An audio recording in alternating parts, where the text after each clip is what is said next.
She had nothing but the clothes on her back, sleeping under bridges and searching for food in trash cans. He had everything money could buy, cars, houses, and a future already planned by his billionaire father. But when danger came for the rich boy one dark night, it was a homeless girl who saved his life. What happened next will shock you, and what his father did to keep them apart was pure evil. Sit back as we dive into this powerful story of love, betrayal, and the price of doing what's right. This is a story of how a homeless girl's act of kindness changed the life of a billionaire's son forever, and how one man's greed and pride led him to commit the most evil acts against an innocent girl. It's a story that will make you believe that love can conquer all, even when the whole world seems against you. If you're new to this channel, please subscribe and give this video a thumbs up. Share it with your friends and family. It means the world to us. Now, let's begin this incredible journey. Raymond Williams was not like other rich boys. At 28 years old, he was tall, muscular, and handsome with dark skin that glowed like polished wood. His father, Mr. Charles Williams, was the CEO of Williams Construction Company, one of the biggest and most famous companies in all of Nigeria. Their name was on buildings, bridges, and shopping centers across Lagos, Abuja, and Port Harcourt. But Raymond had a secret. Every Friday night, when his father thought he was home reading business books or resting, Raymond would sneak out to the clubs in Victoria Island. He didn't take his expensive cars or his bodyguards. He would wear simple clothes and take a taxi like a regular person. He wanted to feel normal, to laugh and dance without people treating him like a prince. His father had always told him, "Son, we must be careful. Rich people have enemies everywhere." But Raymond was tired of living in a golden cage. He just wanted one night a week to be free. 24-year-old Jennifer Brown had been living on the streets of Lagos for 3 years. She was beautiful despite her torn clothes and tired eyes. Her parents had died in a terrible car accident when she was 21, and everything changed that day. Her father had been a successful businessman with houses, cars, and money in the bank. But when he died, his wicked brother Uncle Samuel and his wife Aunt Rose came like vultures. They took everything, the houses, the cars, the money, even her mother's jewelry. "You're just a girl," Uncle Samuel had said with cold eyes. "You don't need all these things. Go and find a husband to take care of you." They threw her out with nothing but a small bag of clothes. Since then, Jennifer had been surviving on the streets, sleeping under bridges, begging for food, and doing small jobs for anyone who would pay her. But despite all her pain, she never lost her kind heart. She would share her last piece of bread with other homeless people and always helped anyone in trouble. It was a hot Friday night in March. The club in Victoria Island was full of music, dancing, and laughter. Raymond sat at the bar, drinking a cold beer and watching people dance. He loved these moments when nobody knew who he was. He could just be Raymond, not the son of Charles Williams, the billionaire. But 3 men sitting in a dark corner had been watching him all night. They had heard someone whisper his name earlier, and now they were planning something terrible. "That's him," said a man with a scar on his face. "That's Raymond Williams, the rich boy. His father will pay millions to get him back." The second man, who was wearing a red cap, nodded. "We'll follow him when he leaves. Nobody will expect him to be here alone." The third man smiled wickedly. "This is our lucky day. We'll be rich by tomorrow morning." They didn't know that someone was listening to every word they said.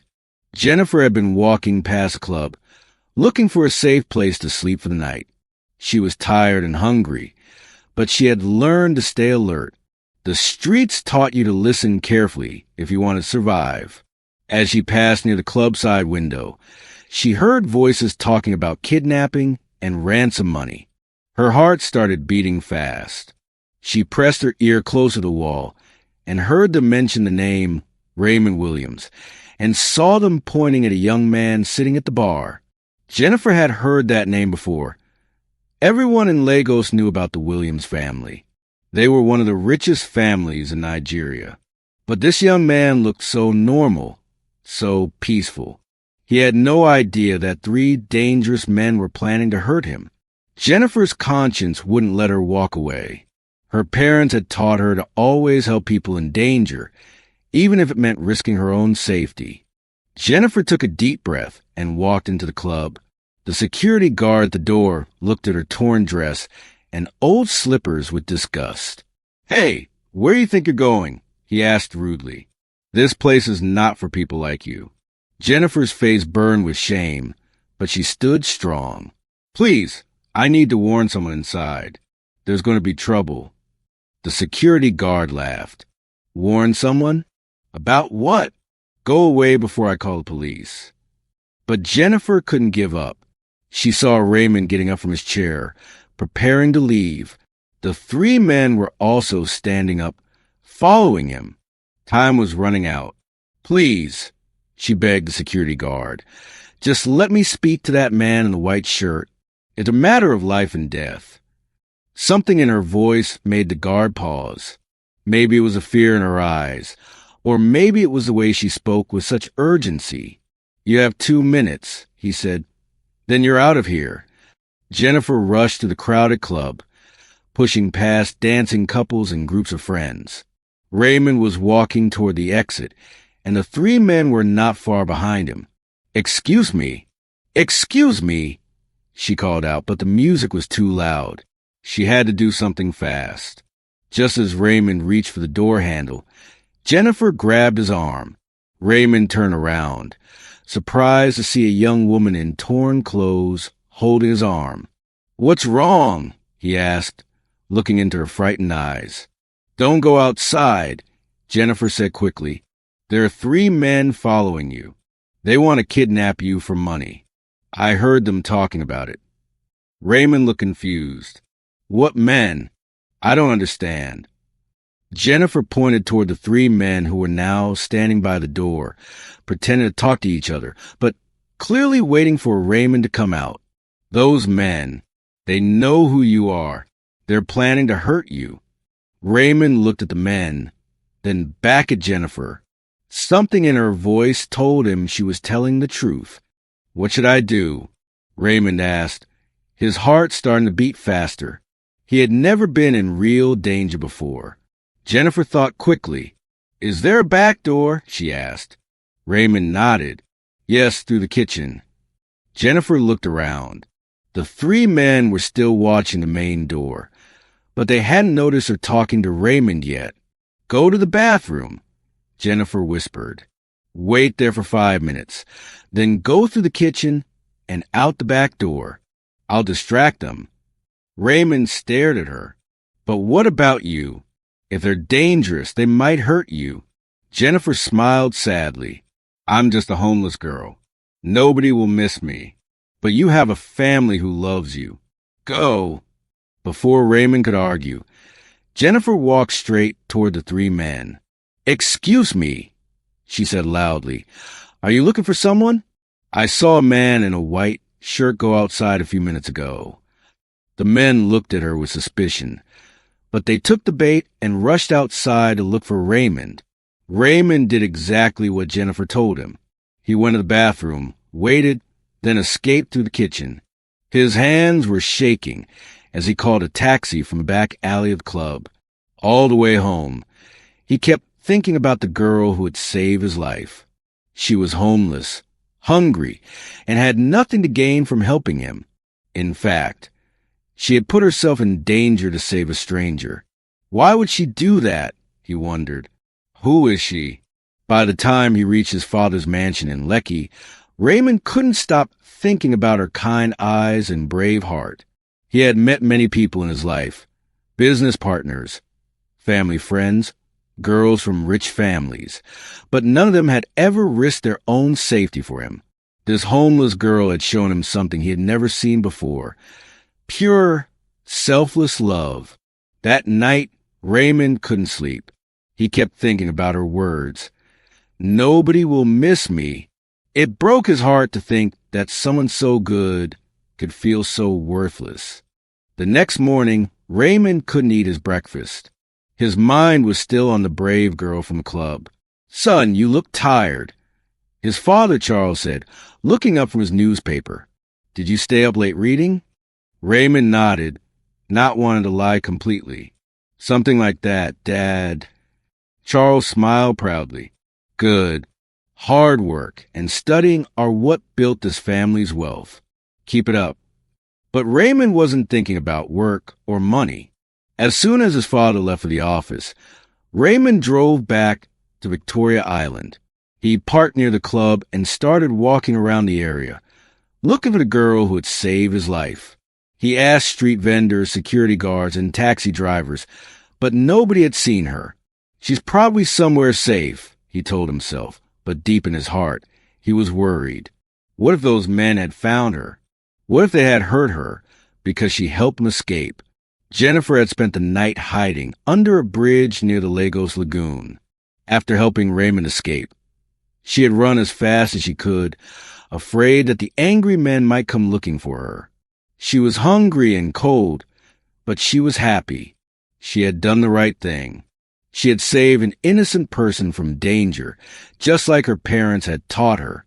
The next morning, Jennifer walked to the local market where she sometimes helped women carry their goods in exchange for food or a few naira. But today was different. As she walked through the streets, she felt like someone was watching her. She turned around several times, but she didn't see anyone suspicious. What she didn't know was that Raymond was driving slowly through the same streets, looking for her through his car window. Their paths crossed 3 times that morning, but they never saw each other. Sometimes life works in mysterious ways, keeping people apart until the right moment brings them together. It was a rainy Tuesday evening, and Jennifer was looking for somewhere dry to sleep. She had been walking for hours, and her old slippers were falling apart. As she passed a small restaurant, she saw a young man sitting alone at a table by the window. It was Raymond.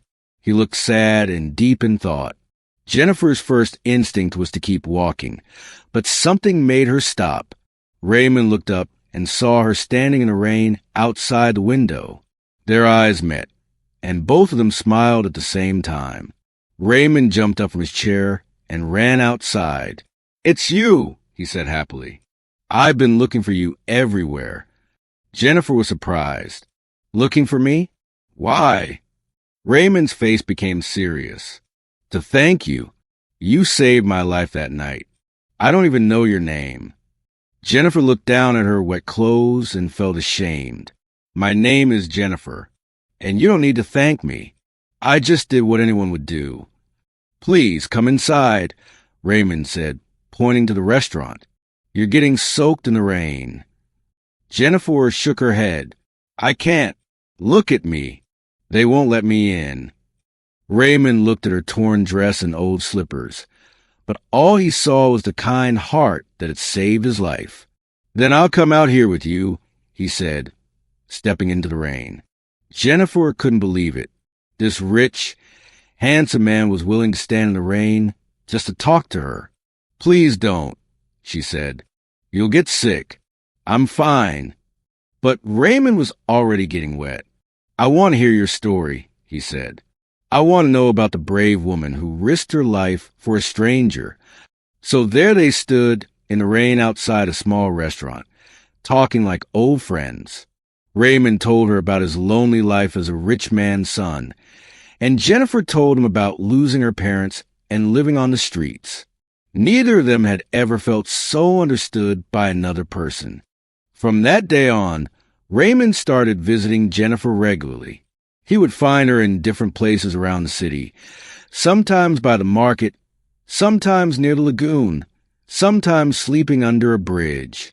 Each time he saw her, he would bring food, clean water, and sometimes new clothes. Jennifer was always grateful, but she never asked for anything. "Why are you helping me?" she asked one evening as they shared a meal of rice and chicken. "I'm nobody special." Raymond looked at her with gentle eyes. "You're the most special person I've ever met," he said. You have something that money can't buy, a pure heart. Jennifer felt tears come in her eyes. Nobody had ever said such kind words to her since her parents died. Slowly, without either of them planning it, they began to fall in love. It wasn't the kind of love you see in movies with expensive gifts and fancy restaurants. It was quiet, deep love built on respect, kindness, and understanding. Weeks passed, and Raymond and Jennifer's friendship grew stronger. Raymond would finish his work at his father's company, then spend his evenings with Jennifer. They would walk along the beach, talk about their dreams, and share their deepest thoughts. Jennifer was intelligent and wise despite having no formal education. She would give Raymond advice about life that was better than anything he learned in expensive schools. "You're different from other rich people," Jennifer told him one sunset evening as they sat by the water. "You don't look down on people like me." Raymond took her hand gently. "Jennifer, I need to tell you something. I think I'm falling in love with you." Jennifer's heart jumped, but she also felt afraid. "Raymond, we're from different worlds. Your father is a billionaire, and I'm a homeless girl. This can never work." But Raymond held her hand tighter. "Love doesn't care about money," he said. "My heart has never felt this peaceful with anyone else."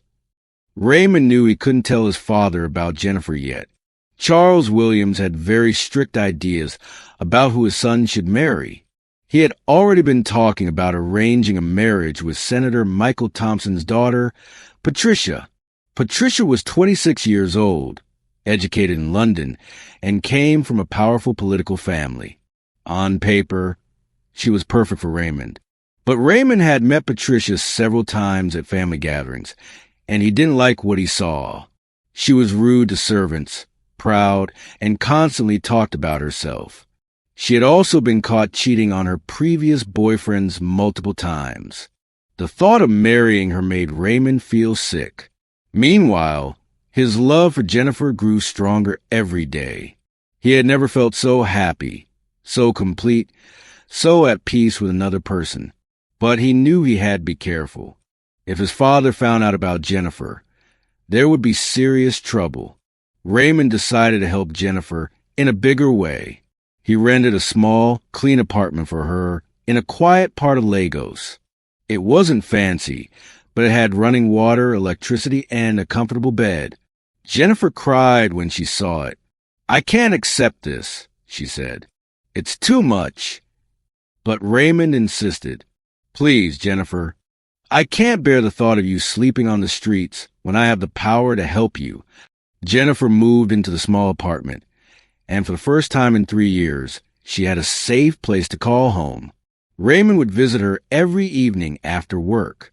They would cook simple meals together, watch the sunset from her small balcony, and talk about everything and nothing.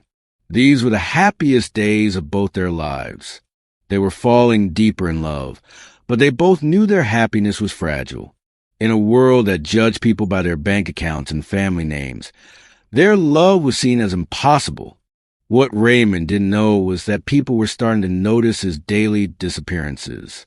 His driver, Thomas, was curious about why Raymond always asked to be dropped off at different locations and told him to come back later. Some of the workers at Williams Construction Company had seen Raymond in parts of the city where rich people rarely went. One evening, Mrs. Grace, the company's head of security, was driving home when she saw Raymond coming out of a small apartment building with a young woman in simple clothes. She couldn't see the woman's face clearly, but she could tell from her dress that she wasn't from Raymond's usual social circle. Mrs. Grace had been working for the Williams family for 15 years, and she knew that Charles Williams expected to know everything about his son's activities. She made a difficult decision. She would have to tell her boss what she had seen. The next morning, Mrs. Grace knocked on Charles Williams' office door. "Sir, I need to speak with you about something important," she said nervously. Charles looked up from his papers. "What is it, Grace?" Mrs. Grace took a deep breath. "It's about Raymond, sir. I've been noticing some unusual behavior lately." Charles frowned. What kind of unusual behavior? Mrs. Grace told him about Raymond's mysterious trips to different parts of the city and what she had seen the night before. Charles's face grew dark with anger. Are you telling me that my son is secretly seeing some girl from the streets? Mrs. Grace nodded sadly. I'm afraid so, sir. I thought you should know. Charles stood up and walked to his window, looking out at the city. Find out everything about this girl, he ordered. I want to know her name, where she lives, where she comes from, everything. And do it quietly. Raymond must not know we're investigating. Charles Williams hired a private investigator named Mr. David to find out everything about Jennifer. Within 2 days, David had discovered her full story. How her parents died, how her uncle and aunt stole her inheritance, and how she had been living on the streets. He also found out about the night she saved Raymond from the kidnappers. When David presented his report to Charles, the billionaire's face showed no emotion. So this girl thinks she can trap my son by playing the hero, he said coldly. She saved his life, and now she's using his gratitude to manipulate him. David tried to be fair. Sir, from what I've observed, the girl seems genuinely kind. She's not asking Raymond for expensive gifts or money. She appears to truly care about him. But Charles was not interested in hearing anything good about Jennifer. In his mind, she was just a gold digger trying to steal his son's fortune. That night, Charles Williams couldn't sleep. He walked around his mansion, thinking about his son's future. He had worked too hard to build his empire just to watch it fall into the hands of some homeless girl. Raymond is young and foolish, he told himself. He thinks love is more important than family honor and business success. I have to save him from this mistake. Charles began to form a plan. He would get rid of Jennifer permanently, and then Raymond would have no choice but to marry Patricia Thompson.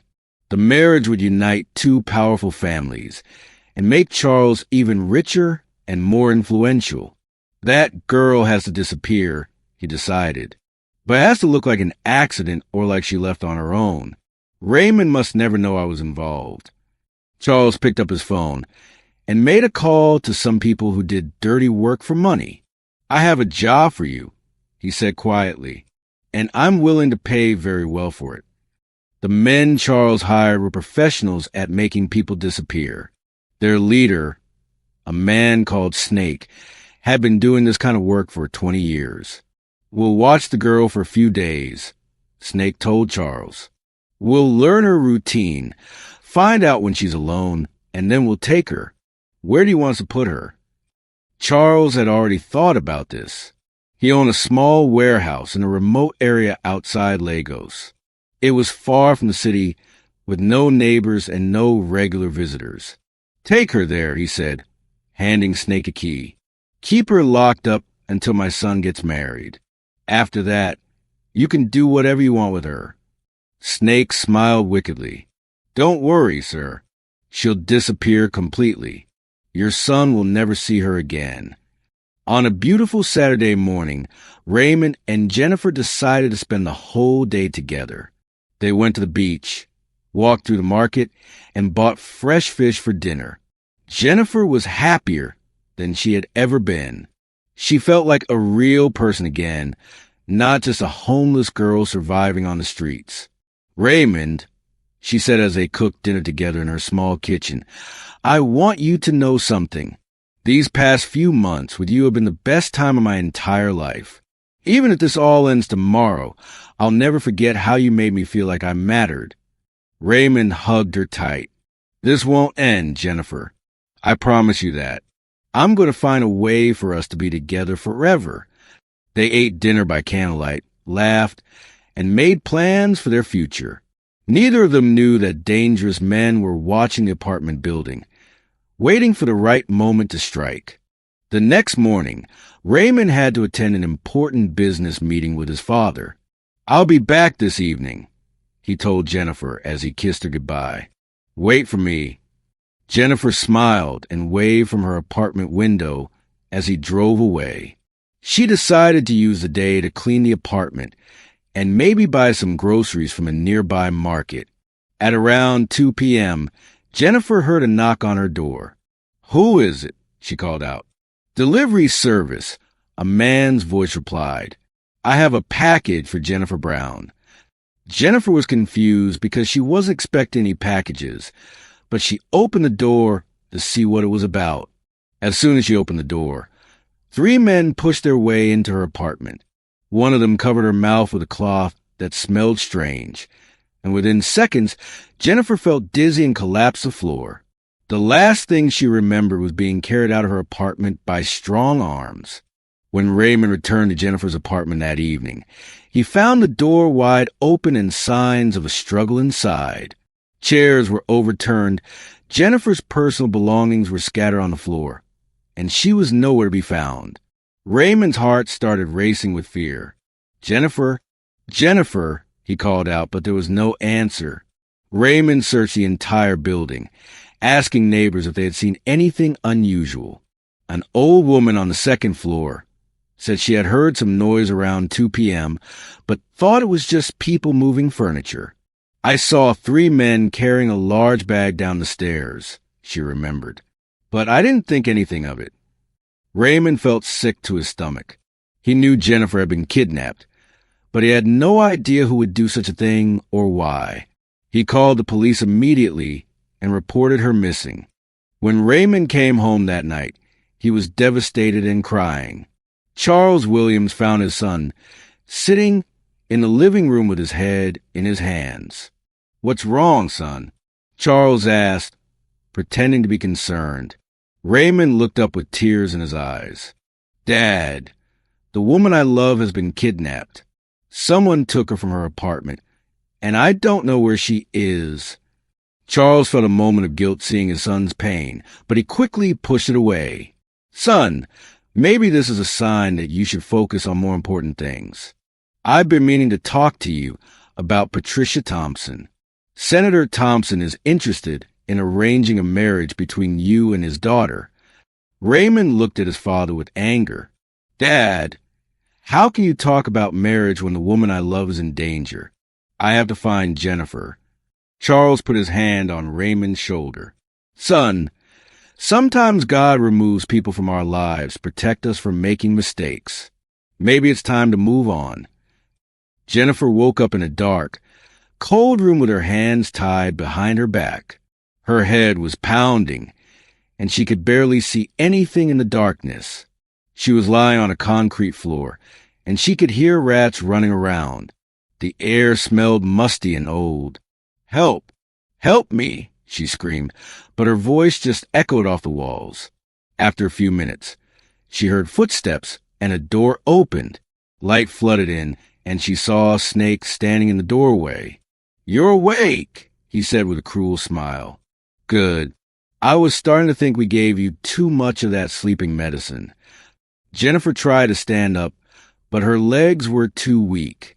"Where am I? Why did you bring me here?" Snake laughed. "Let's just say someone very rich wants you to disappear. Don't worry. As long as you stay quiet and don't cause trouble, we'll keep you alive. But if you try to escape or make noise, things will get very bad for you very quickly." Raymond couldn't eat, couldn't sleep, and couldn't think about anything except finding Jennifer.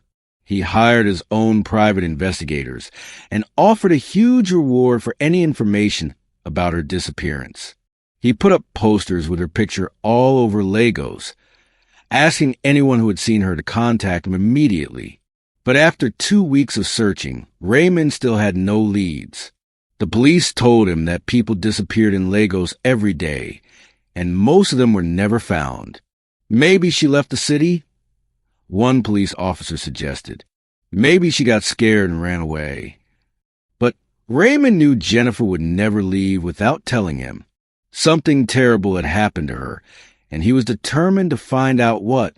What Raymond didn't know was that his own father was watching his every move, making sure the search would never succeed. While Raymond was desperately searching for Jennifer, Charles Williams increased the pressure on his son to marry Patricia Thompson. "Son, You've been acting strange for weeks, Charles said one morning at breakfast. This obsession with finding this girl is not healthy. Senator Thompson is expecting an answer about the marriage proposal. Patricia is a beautiful, educated woman from a good family. She would be perfect for you. Raymond looked at his father with disgust. Dad, I'll never marry Patricia or anyone else. Jennifer is the only woman I want to spend my life with. Charles pretended to be patient. Son, be realistic. This girl you're looking for, she's probably dead or she's run away with some other man. You're wasting your time and energy on someone who doesn't deserve it. Raymond stood up angrily. Don't you dare talk about Jennifer like that. She's worth more than all of Patricia's education and family connections combined. The argument ended with Raymond storming out of the house, more determined than ever to find the woman he loved. 1 month after Jennifer's disappearance, Raymond was sitting in his car outside her old apartment building, crying and praying for a miracle. That's when he saw Thomas, his father's driver, walking out of a nearby bar, clearly drunk. Thomas saw Raymond and walked over to the car. Master Raymond, Thomas said, swaying slightly, I'm sorry about what happened to your girlfriend. Raymond looked up sharply. What do you know about Jennifer? Thomas looked around nervously, then leaned closer to the car window. I wasn't supposed to tell you this, but I can't keep quiet anymore. Your father, he's the one who took her. Raymond felt like he had been struck by lightning. What did you say? Thomas began to cry. I drove the men to her apartment. I didn't know they were going to hurt her. I thought they were just going to scare her away. But they took her, Master Raymond. They took her to one of your father's warehouses. Raymond felt rage like he had never experienced before. He grabbed Thomas by the shirt. Where is she? Where is this warehouse? Thomas gave him the address, and Raymond immediately called the police and his own security team. I'm going to get her back, he told Thomas, and then I'm going to make sure my father pays for what he's done. The warehouse was exactly where Thomas said it would be. When the police broke down the door, they found Jennifer weak, hungry, and scared, but alive. Raymond rushed to her side, untying her hands and holding her close. I'm here, he whispered. You're safe now. I'm never letting anyone hurt you again. Jennifer cried in his arms, unable to believe that her nightmare was finally over. Meanwhile, the police arrested Snake and his men, who quickly confessed that Charles Williams had paid them to kidnap Jennifer. When the police arrived at the Williams mansion to arrest Charles, he tried to deny everything, but the evidence was overwhelming. I was protecting my son, he shouted as they put handcuffs on him. That girl was going to ruin his life. But Raymond looked at his father with cold eyes. The only person who ruined my life was you, he said. Jennifer saved me in every way a person could be saved, and you tried to destroy her because of your greed and pride. 2 years later, Raymond and Jennifer were married in a simple, beautiful ceremony by the beach where they used to walk together. Raymond had taken control of his father's company after Charles was sent to prison for kidnapping and conspiracy. He used the company's wealth to help homeless people and orphans, making sure no one would ever suffer like Jennifer had suffered. Jennifer, now Mrs. Jennifer Williams, had finished her education and started a foundation to help other homeless women find safety and new opportunities. She never forgot where she came from, and she used her painful past to help heal others who were going through similar struggles. Patricia Thompson, the senator's daughter who was supposed to marry Raymond, was eventually arrested for fraud and drug trafficking. It turned out that Charles Williams had chosen her for Raymond without knowing about her criminal activities. Raymond and Jennifer often talked about how God had protected them from that terrible mistake.